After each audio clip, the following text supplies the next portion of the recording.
네, 여러분 오늘도 참으로 좋은 날입니다. 오늘은 기독교 영성가이자 꿈 심리학자라고 할 수 있는 영국의 몰턴 켈시의 꿈 해석 원리를 살펴보겠습니다. 그의 책 치유라는 책을 저는 받아들고 전인 치유에 대한 가장 신학적이고 또 심리학적인 깊은 책임을 보고 매우 놀라워했던 적이 있었습니다. 그 이후에 제가 꿈 분석에 관심을 갖고 있다 보니까 몰턴 켈시의 책들을 많이 접하게 됐는데, 몰턴 켈시는 특별히 꿈 해석을 통해서 영성생활을 할 것을 권면하고 있고, 또 꿈 분석을 통해서 영성 지도를 하는 모습을 볼 수 있습니다. 몰턴 켈시는 먼저 자신의 꿈을 온전히 이해하고 영성생활에 적용하기 위해서는 꿈을 기록하라고 말하고 있습니다. 끊임없이 꿈과 생각과 느낌을 기록하는 일은 꼭 필요합니다. 왜냐하면 그것은 자신의 영적 삶의 기록이며 그 기록의 중요성을 보여주기 때문에 그렇습니다. 우리는 잠에서 깬 뒤 5분 지나면 자신이 무엇을 꾸었는지 꿈을 잊어버리게 돼요. 그러므로 좋은 방법은 잠에서 깨서 곧바로 벌떡 일어나지 말고 자신의 꿈을 다시 한번 쭉 회고를 하고 정리를 해보는 거예요. 그리고 침대 곁에 메모지나 스마트폰을 두고 중요한 단어, 일들 몇 자만 써놔도 아주 기억력이 생생하게 날 것입니다. 그러다가 한가한 시간, 물론 일어나서 곧바로 꿈 일기장을 쓰면 더 좋겠지만, 그러지 못하고 출근해야 하는 사람, 등교해야 되는 사람들은 저녁에 한가한 시간에 꿈 일기장을 정리하면 좋습니다. 저는 꿈 일기를 44A 방식으로 하는데, 첫째, 4T는 타이틀, 테마, tell the story, the core word. 그리고 4A는 affect, 그리고 association, 그리고 나아가서는 application 또는 art. 그렇게 그런 방식으로 기록을 하게 되면 매우 자신의 꿈 영성생활에 도움이 됩니다. 그래서 제일 먼저 tell the story를 쓰는 거죠. 그리고 꿈 안에 있었던 정서, 어펙트를 쓰고,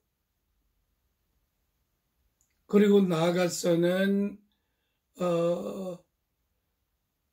그 꿈에 대한 질문, ask to God, 하나님께 그 질문을 해보는 거예요. 그리고 꿈의 내용을 association 하면서 꿈이 무엇을 말하는지 확장해서 그 상징들을 연상해 보는 것 매우 중요하고요. 그리고 어플리케이션 해서 그것이 내 생활에 어떻게 적용되고 꿈은 무엇을 내게 말하려고 하는지 살펴봐도 좋고, 그리고 아트에는 기도문을 쓴다든지 시를 쓴다든지 그림을 그린다든지 그렇게 하는 거예요. 그리고 테마를 한 줄로 쓰시고 마지막 타이틀, 그것은 영화 제목처럼 그렇게 쓰면은 이렇게 기록하는 데만 해도 1시간, 그래서 기도까지 맞춰지면 2시간씩 그렇게 콰이어트 타임 하듯이 꿈 영성 생활에 적용할 수가 있다고 생각합니다. 두 번째로 우리는 꿈을 좀 진지하게 대하는 태도가 필요합니다. 꿈을 다루는 일은 살아있는 존재를 다루는 것과 같습니다. 그래서 관심을 기울일수록 꿈도 우리들에게 관심을 기울여 줍니다. 만일 여러분이 의식의 영역에 어떤 힘이 존재하며 그 힘이 당신에게 말하고 싶어 한다고 믿으며 또 여러분이 꿈에 주의를 기울이게 되면 꿈도 여러분에게 이야기를 시작하게 됩니다. 많은 사람들이 그런 질문을 합니다. 나는 꿈일기를 쓰려고 해도 꿈이 기억나지 않아요. 꿈꾸지 않아요. 너무 깊게 잠자기 때문에 전혀 기억이 안 나요. 그러나 내가 처음부터 얘기했듯이 한 개인이 예를 들어서 6시간 잠을 잔다면 3분의 1인 2시간은 꿈꾸는 시간이고 9시간 잠잔다면 3시간은 꿈꾸는 렘 수면 상태예요. Rapid Eye Movement, 마치 눈꺼풀로 떠졌다 감겼다 깜빡이면서 무언가를 보는 것 같은 또 실룩실룩하는 그런 형태의 꿈이 진행되는 렘 수면 상태가 전체 잠자는 시간의 3분의 1에 해당된다. 그러니까 정신분열증 환자들은 꿈이 기억이 안 나죠. 왜냐하면 현실과 꿈이 결국 구별이 되지 않으니까. 그들은 현실이 환상이고 환상이 현실로 사는 사람들이니까. 그러나 정상적인 생각할 수 있고 꿈꿀 수 있는 능력이 있는 사람은 반드시 3분의 1시간 동안에 꿈을 꿔요. 즉 우리가 잠자는 동안에 억압이 느슨해진 틈을 타서 무의식에 억압되어졌던 내용물들이 전치, 상징 또는 압축, 2차적 개작 작업을 통해서 꿈이 만들어지게 되는 거예요. 그런데 많은 사람들이 꿈을 진지하게 귀하게 여기지 않기 때문에 꿈이 기억이 나지 않고요. 나아가서는 매우 방어가 심해서 잠에서 깨자마자 자신이 꿈꾼 내용을 다시 무의식의 억압 속으로 밀어넣어 버리기 때문에 그렇다는 거죠. 어찌 보면 그만큼 꿈을 기억한다는 것은 자신에게 고통스러운 일일지 몰라요. 그러나 꿈을 진지하게 여기고 꿈에서 뭔가 배울 것들을 찾아내려고 하는 사람은 꿈이 새록새록 기억나게 된다는 것입니다. 캐시는 꿈을 꾸었는데 군사학교에서 한 무리의 젊은이들을 바라보고 있는 그런 꿈을 몰턴 캐시가 꾸었습니다. 그것은 자신의 영적 훈련이 더 필요하다라는 것을 말해준다고 얘기를 했고요. 몰턴 캐시는 두 번째 꿈에서 제법 규모가 큰 도로 공사하는 현장을 보았습니다. 그것은 내면에서 일어나고 있는 큰 변화나 계획을 의식하게 만들어주는 것이죠. 그래서 커다란 장애물을 옆으로 치우는 불도저는 영적 진전을 위한 자리를 만들고 있는 것이라고 그의 책에서 소개하고 있는 것을 봅니다. 세 번째, 몰턴 캐시는 이미지에 관심을 가져라고 합니다. 내면의 이미지와 친숙해지는 것은 매우 중요합니다. 몰턴 캐시는 꿈에서 자주 동생을 보았습니다. 동생은 곧 자신의 일부가 상징화된 모습입니다. 근데 동생은 켈시와 정반대의 성향을 지닌 사람이래요. 이것은 동생과 자주 다투는 꿈을 꾼 것은 형제가 갈등 관계에 있다는 것이 아니라 동생과 닮은 자신의 어떤 한 부분하고 자신이 싸우고 있다는 그런 뜻입니다. 즉, 동생을 닮은 자신의 한 부분에 대한 것을 아직 해결하지 못하고 있다는 의미입니다. 그래서 꿈에서 전쟁이나 또는 복잡한 사건이 일어난 것을 보거나 두려워하는 것은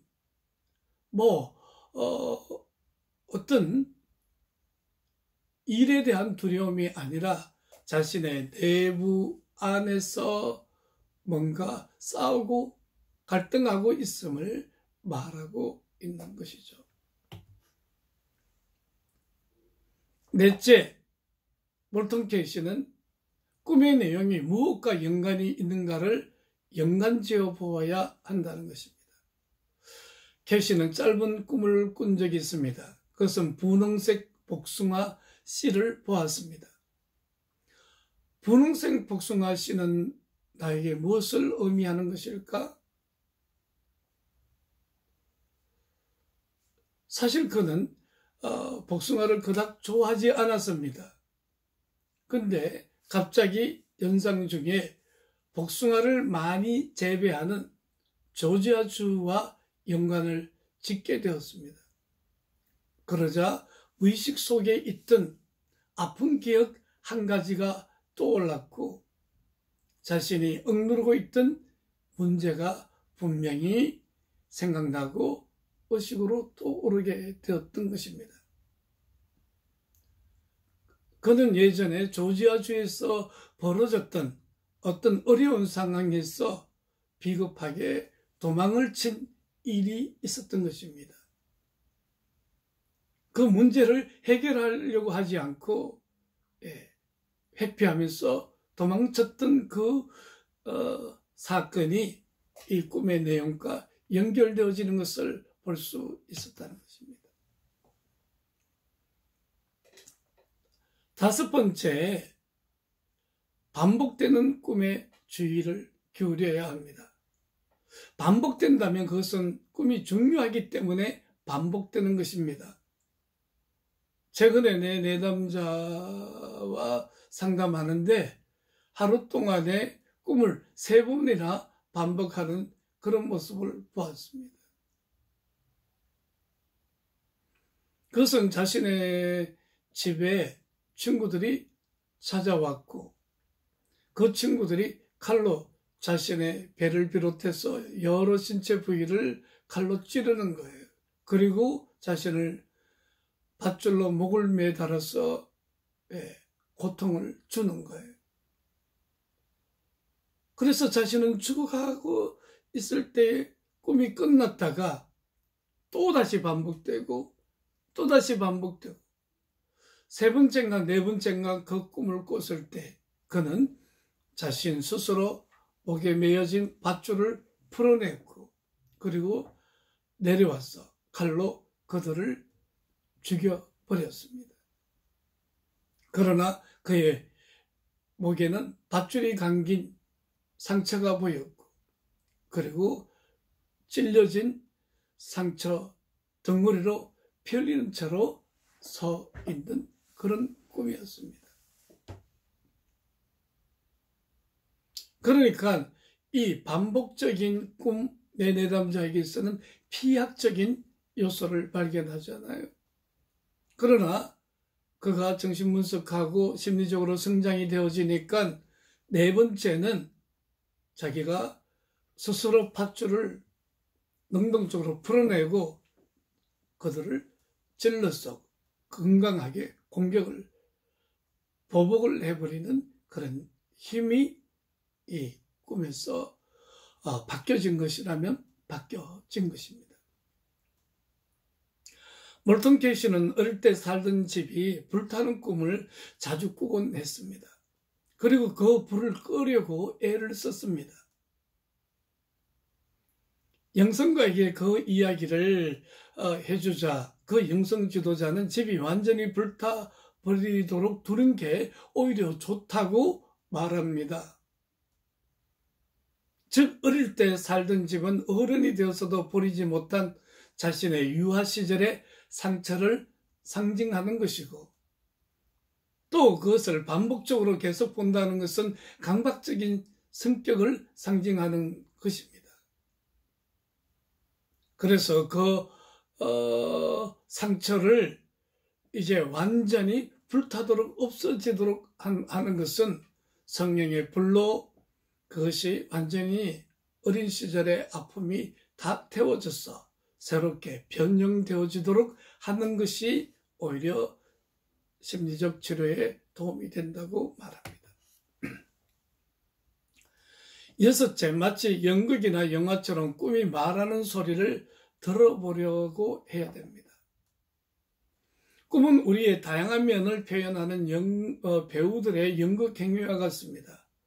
연극이 시작되면 극의 전개에 따라 우리는 그 결말을 이해하게 됩니다. 그처럼 꿈에서도 그냥 따라가면 됩니다. 대부분의 꿈은 우리에게 무언가를 가르쳐주기 위해서 우리 영혼이 무대에서 펼치는 연기와 같습니다. 그러므로 연극과 영화는 테마가 있고 뭔가 목적이 있잖아요. 꿈도 마찬가지로 테마가 있고 우리들에게 들려주고 싶어하는 꿈의 목적이 있습니다. 그것을 들으려고 해보면 꿈 해석이 꿈꾸는 이가 금방 할 수 있다는 것이죠. 7번째는 상징을 잘 이해해야 합니다. 이 상징들은 거의 모든 사람들의 꿈에 등장하며 개인적 의미와 함께 보편적인 의미를 전달하고 있습니다. 일반적으로 이 상징들은 그 자체만으로는 이해하기가 매우 어렵습니다.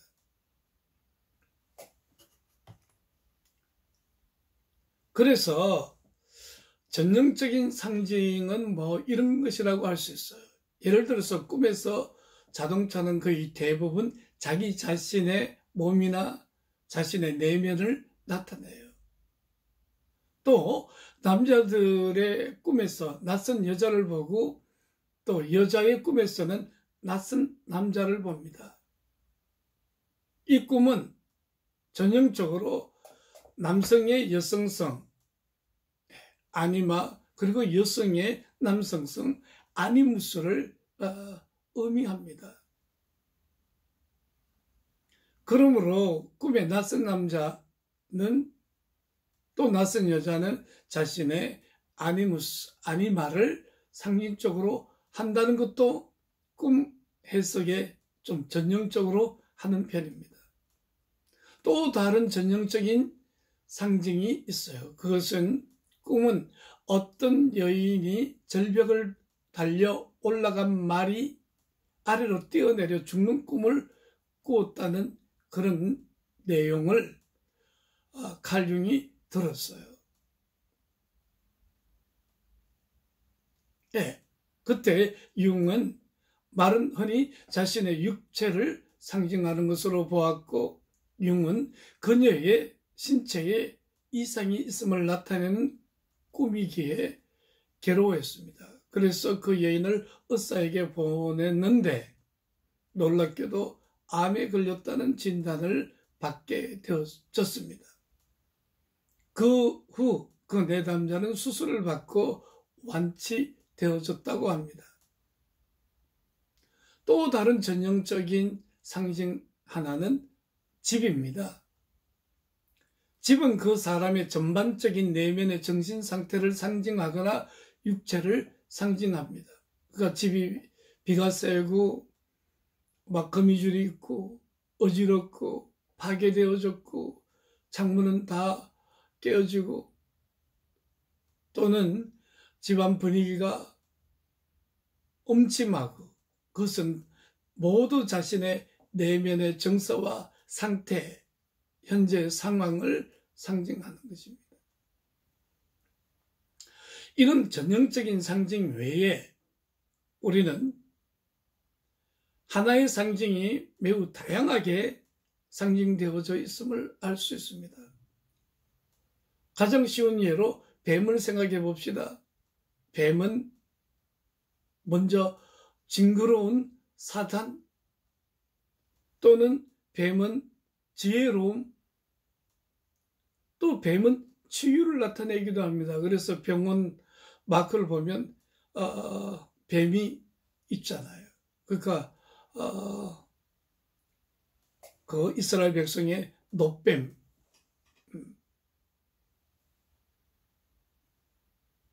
그리고 또 뱀은 허물을 벗죠. 뭔가 변형을 상징하기도 합니다. 그러므로 꿈에서 뱀을 보았기 때문에 이거는 마귀를 보았다, 그렇게 전형적으로 해석되면 안 됩니다. 그것은 꿈꾼 사람이 그 상징이 무엇인가를 가장 잘 알 것입니다. 그래서 제가 제일 싫어하는 것이 사전적, 기계적인 해석하는 방법을 가장 싫어합니다.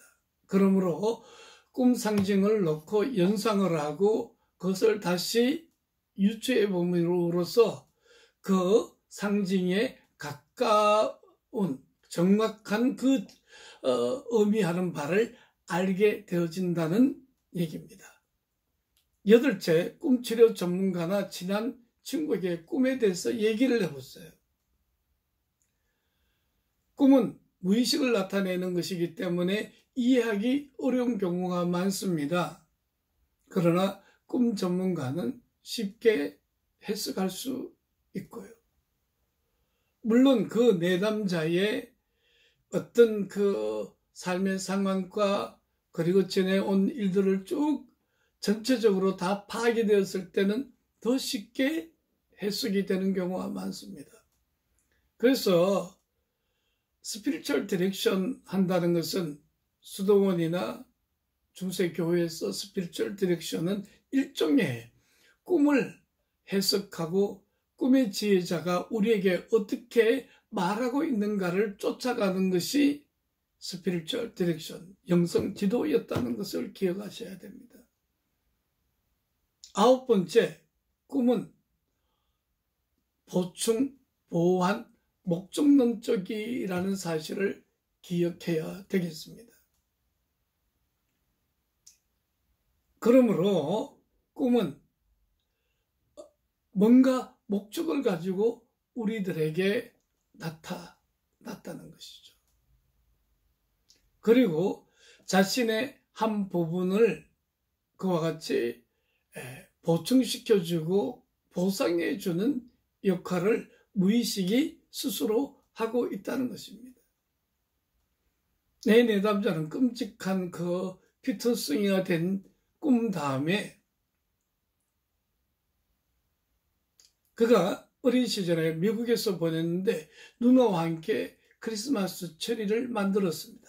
아주 큰 트리였고 그 아이는 누나와 함께 눈사람을 만들었는데 당시 자기 키가 130cm인데 눈사람 크기가 딱 자기 키만 하더래요. 그 눈사람을 크리스마스 트리 아래에 딱 두고 자기는 크리스마스 지팡이 사탕 있죠? 그것을 맛있게 먹는 꿈을 꾸었어요.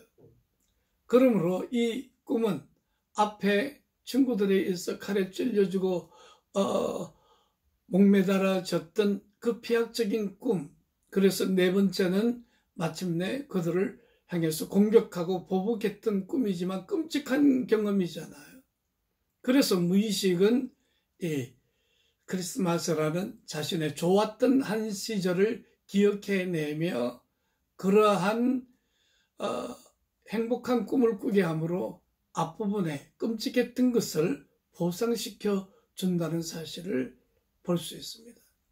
그러니까 무의식은 우리가 심리적으로 균형을 잘 잡기 위해서 무의식 스스로가 일을 하고 있다는 사실을 기억하시기 바랍니다.